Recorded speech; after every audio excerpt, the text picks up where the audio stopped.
Hello students, कक्षा 10 की SS की ऑनलाइन क्लासेस में आपका स्वागत है। पिछली वीडियो में हमारा अध्याय 16 चल रहा था, जो भारतीय अर्थव्यवस्था की चुनौतियों से संबंधित ये लेसन है, जिसमें गरीबी व बेरोजगारी का अध्ययन करने के बाद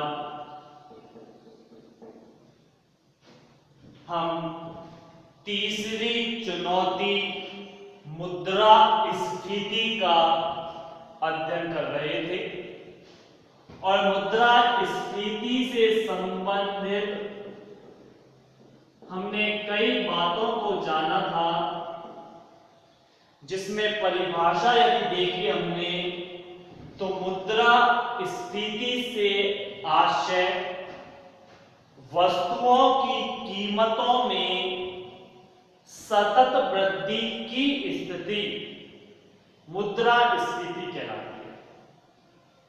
जब वस्तुओं की कीमतें निरंतर बढ़ जाएं, जब वस्तुओं की कीमतों में लगातार वृद्धि हो, तो यह स्थिति मुद्रास्फीति कहलाती है।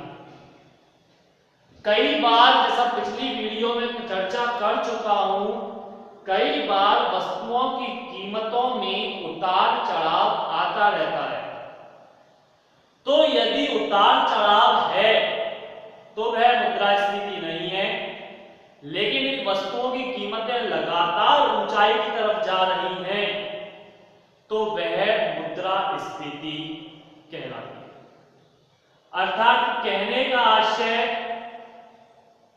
समय दर समय वस्तुओं की कीमतें लगातार बढ़ती चली जाती हैं और ऐसी स्थिति में महंगाई बढ़ती है। आपको जानकर आश्चर्य होगा, सोने की अगर बात करें, गोल्ड की बात करें, तो आज गोल्ड कितना बढ़ गया है, कितनी कीमतें उसकी बढ़ चुकी हैं। इस बात का अनुमान आप इसी चीज से लगा सकते हैं कि 1947 में जब देश आजाद हुआ था, उस समय सोने के भाव लगभग 88 रुपए प्रति 10 ग्राम थे।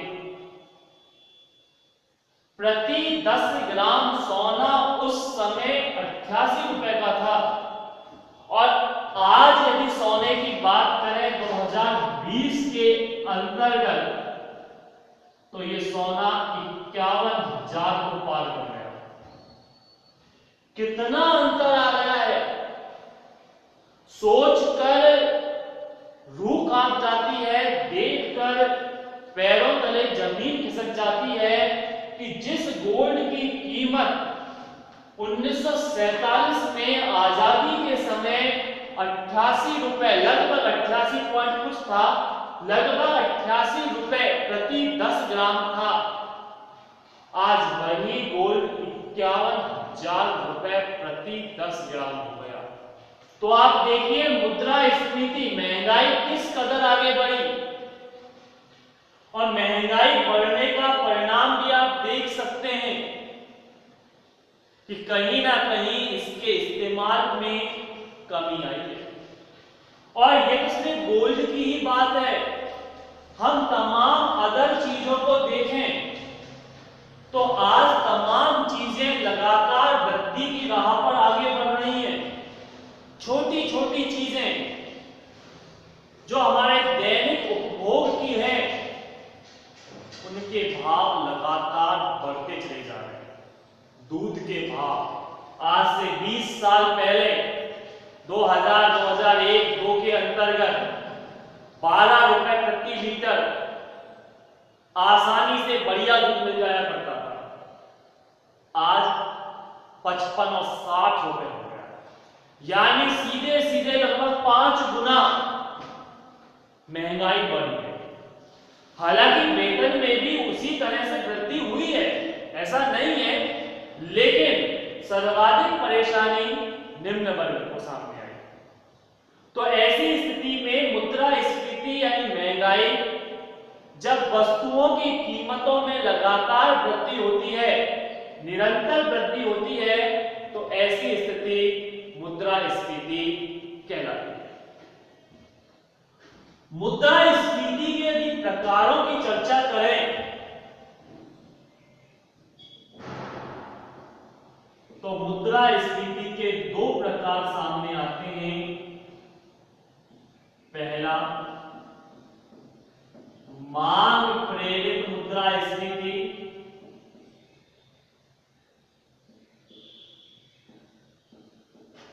और दूसरा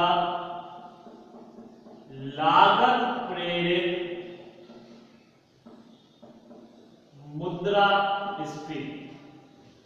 मांग प्रेरित मुद्रास्फीति और लागत प्रेरित मुद्रास्फीति अर्थात मांग के कारण उत्पन्न होने वाली महंगाई और लागत के कारण उत्पन्न होने वाली महंगाई। कैसे? परिभाषा देखें। समग्र मांग में जब वृद्धि हो जाती है तो उत्पन्न होने वाली मुद्रास्फीति मांग प्रेरित मुद्रास्फीति कहलाती है। समग्र मांग में वृद्धि, समग्र का मतलब टोटल अर्थात कुल। समग्र मांग, कुल मांग में किसी भी वस्तु की जब डिमांड बढ़ती है और उत्पादन उसका कम हो जाता है तो मुद्रास्फीति होती है। जैसे कल भी हमने चर्चा की, पहले परिभाषा देख लें इसकी।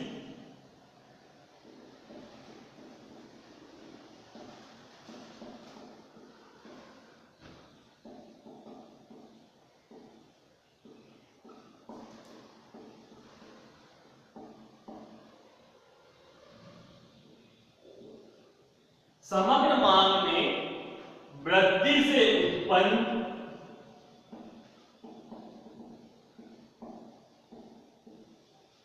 मुद्रास्फीति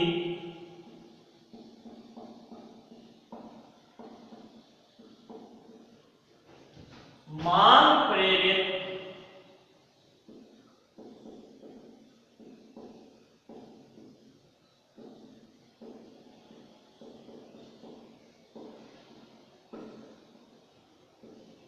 मुद्रास्फीति कहलाती है।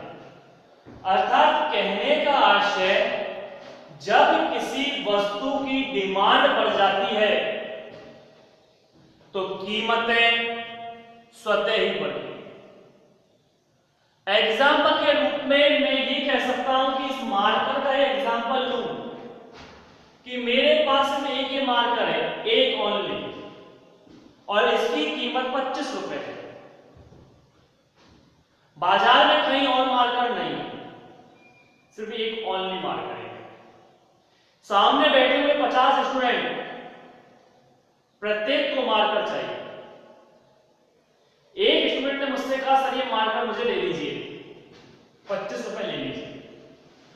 दूसरे ने कहा सर मुझे दे दीजिए, और तीसरे चौथे पांचवें ने सबने कहा मुझे दे दीजिए।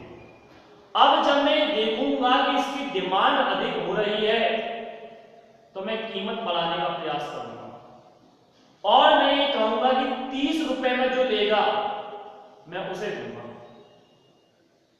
अब 30 रुपए लेने, 30 रुपए में भी लेने वाले मौजूद हैं। 50 में से 10 ने तो मना कर दिया कि नहीं ले हम, लेकिन 40 अब भी कह रहे हैं कि हम लेंगे। मैं मौके का फायदा उठाऊंगा और कह दूंगा मैं 30 में तो 40 में दूंगा, जो 40 में खरीदेगा उसको मिल जाएगा। अब 40 रुपए में भी लेने वाले कम से कम 20 स्टूडेंट मौजूद हैं अभी भी, मार्कर एक, लेने वाले 20। फिर मैं स्थितियों को देखूंगा और कहूंगा भैया कुछ 100 रुपए में दूंगा, लेना हो तो लो, नहीं तो मत लो। मैंने देखा 100 रुपए में भी खरीदने वाले मौजूद हैं। 5 स्टूडेंट अब भी ऐसे हैं जो 100 रुपए में भी लेने के लिए तैयार है इसको, क्योंकि डिमांड है इसकी, मांग है इसकी। अब 5 को तो मैं दे नहीं सकता, एक दूंगा तो एक ही। अब मैं फिर मौके का फायदा उठाऊंगा, मैं कीमतें फिर बढ़ा दूंगा और ये कह दूंगा कि भैया 200 रुपए में जो लेना चाहे वो ले सकता है। अब उन 5 में से जिसकी डिमांड ज्यादा है, जिसको आवश्यकता ज्यादा है, वो इसे खरीद लेगा। यानी 25 रुपए की वस्तु 200 रुपए में जाकर बिकती, किसके कारण? मांग के कारण, किसी वस्तु के डिमांड के कारण। जब किसी वस्तु की डिमांड अधिक हो जाए और उत्पादन कम हो, जैसे मैंने कल भी कहा था, बाजार का ये नियम है, किसी वस्तु की मांग अधिक और उत्पादन कम तो कीमतें स्वतः ही बढ़ जाती है। तो मांग प्रेरित मुद्रास्फीति अर्थात समग्र मांग में वृद्धि के कारण उत्पन्न जो मुद्रास्फीति है वह मांग प्रेरित मुद्रास्फीति कहलाती है। वहीं बात करें दूसरी लागत प्रेरित मुद्रास्फीति की, क्या है परिभाषा इसकी? दूसरी आती है लागत प्रेरित मुद्रास्फीति, यानी लागत में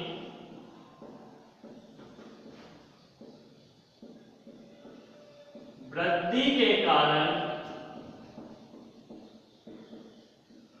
समग्र पूर्ति में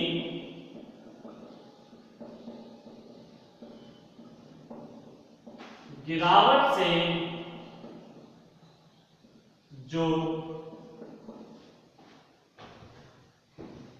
मुद्रास्फीति उत्पन्न होती है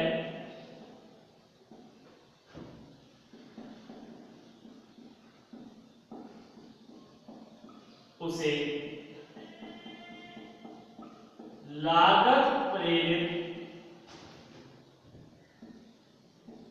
मुद्रास्फीति कहते हैं। यहां कुछ शब्दों को देखिए। लागत में वृद्धि के कारण, लागत अर्थात किसी भी वस्तु के निर्माण में लगने वाला खर्चा, किसी भी वस्तु के निर्माण में आने वाला खर्च लागत कहलाता है।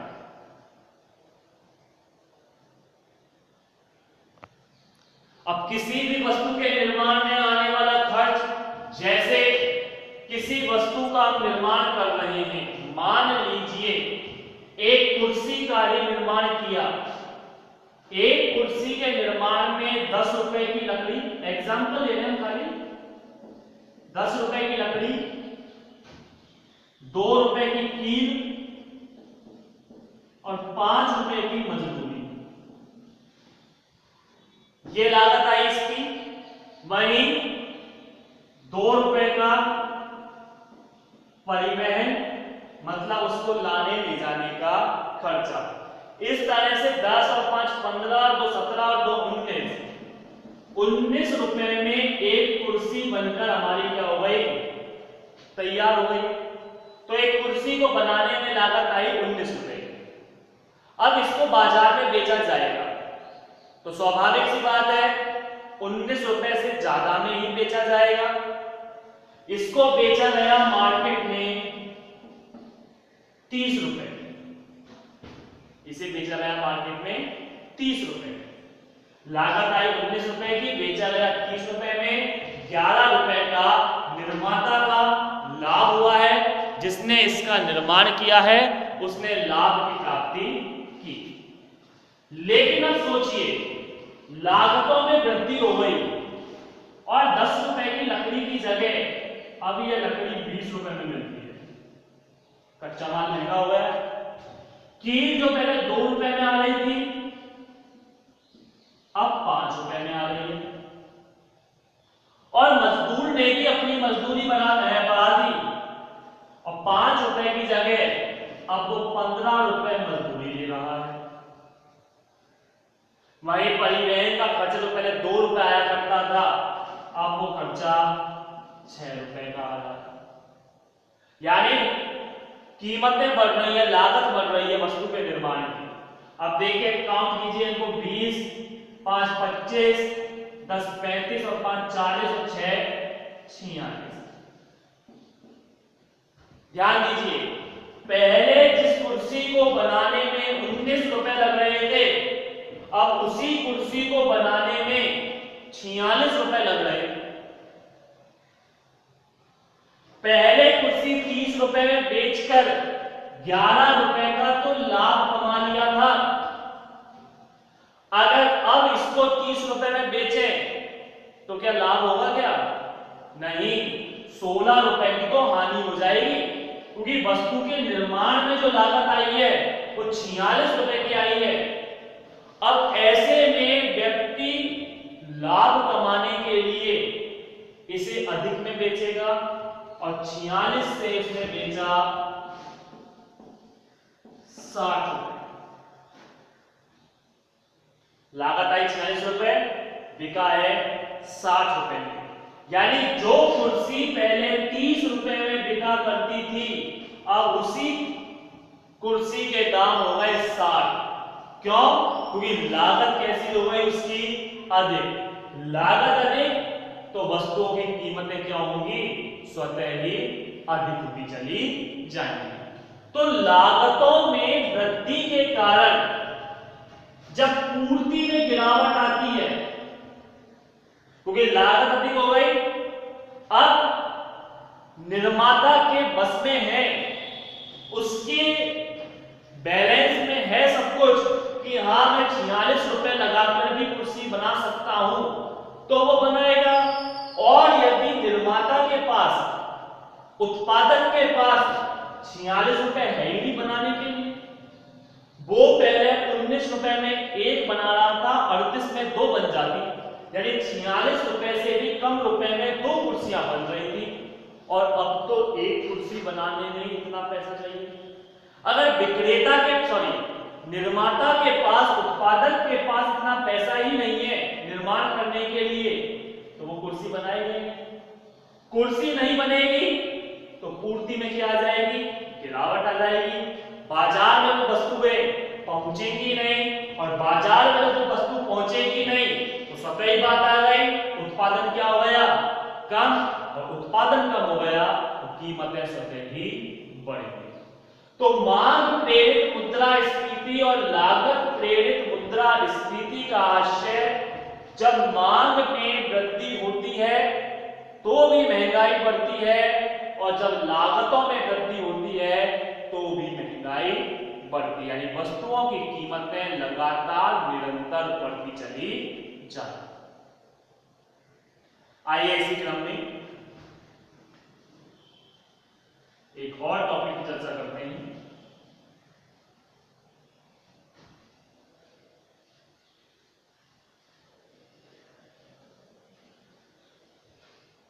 मुद्रास्फीति के प्रकारों के बाद मुद्रास्फीति के माप, यानी मुद्रास्फीति को कैसे मापा जाता है, मापने के तरीके क्या हैं, तो इसको मापने के 2 सूचकांक काम में लिए जाते हैं। एक तो थोक मूल्य सूचकांक और दूसरा उपभोक्ता मूल्य सूचकांक। सूचकांक अर्थात सूचित करने वाले अंक, वे अंक जो किसी बात को सूचित करें उसे सूचकांक कहा जाता है। अब यहां लिखा हुआ है थोक मूल्य सूचकांक। बाजार में वस्तुएं 2 रूपों में बिकती हैं, एक थोक में और एक रिटेल में। यानी एक तो इकट्ठा माल बेचते देखा होगा दुकानदार, जो बड़ा माल एक साथ बेचते हैं, ज्यादा माल बेचते हैं, और एक फुटकर व्यापारी होते हैं जो छोटी छोटी वस्तुएं 1-1, 2-2 रुपए की वस्तुएं बेचते हैं। कुछ दुकानों पे जाइए तो बड़ी दुकानें हैं, जैसे कपड़े की बात करें, कपड़े की दुकान पर जाइए तो बहुत से कपड़ा व्यापारी आपको 1 मीटर 2 मीटर या 5 मीटर कपड़ा नहीं देते, वो पूरे के पूरे थान के थान देंगे, वो है थोक।